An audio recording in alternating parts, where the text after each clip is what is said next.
Queremos chamar também agora para fazer uso da palavra o senhor João Carlos Gonçalves, secretário-geral da Força Sindical. Obrigado, Paulo, coordenador do evento. Saudar aqui o companheiro Sérgio Luiz Delfito, presidente do Final.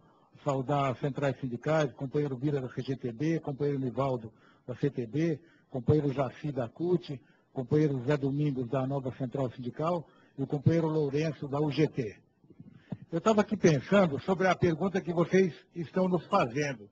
Por que o sindicato deve se filiar a uma central sindical? E eu estava aqui me lembrando de quando esse debate veio para mim como metalúrgico de São Paulo, se nós deveríamos ter uma central sindical ou não, qual seria a função de uma central sindical.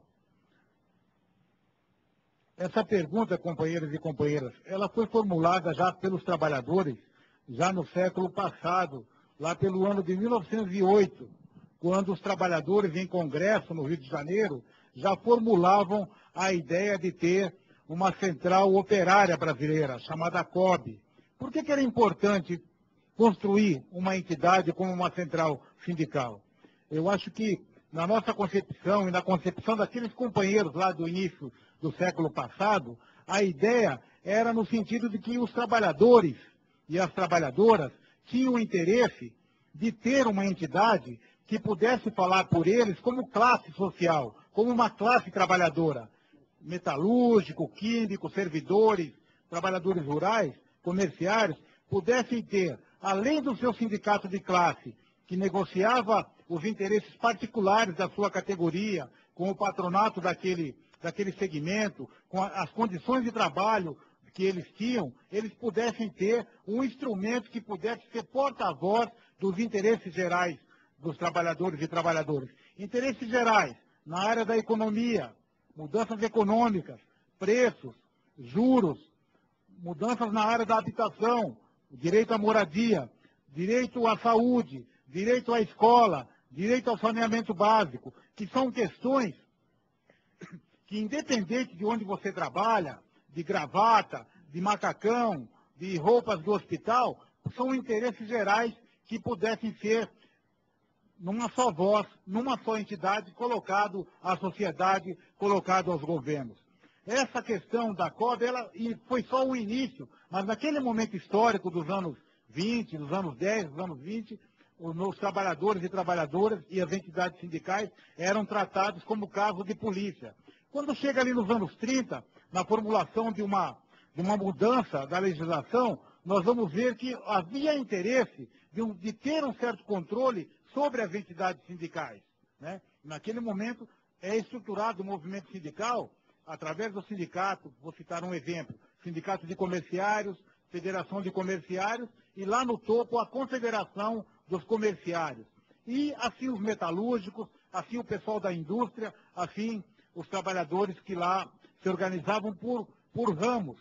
Só que eles não se encontravam, porque a estrutura sindical construída fragmentava os trabalhadores em confederações da indústria, do comércio, da agricultura e assim por diante.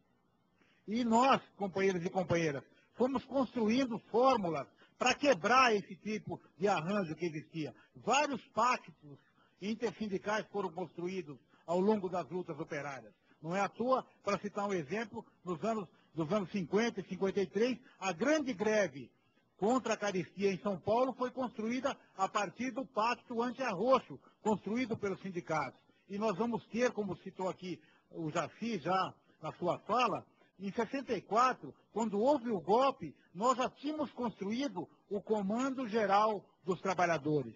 Não é? Com o golpe militar, toda a direção foi presa, vários companheiros foram presos em Santos, levados lá para o navio Raul Soares, trabalhadores e dirigentes sindicais presos em São Paulo, levados lá para o Jockey Club, aqui na região de Minas Gerais, próximo aqui do Distrito Federal, companheiros e companheiros foram assassinados lá na região de Ipatinga, e com isso ficamos à mercê de condições de trabalho e de trabalhadores cerceados no seu direito a organizar-se em sindicatos.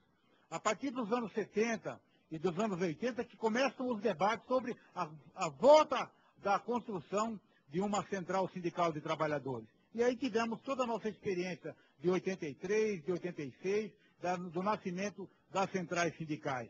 Então, eu formularia para vocês essa ideia de que central sindical para nós é importante como trabalhador, porque é um instrumento que debate questões gerais dos trabalhadores, na luta política sindical, da saúde, da habitação, da mudança da economia, da mudança dos investimentos, da mudança da política.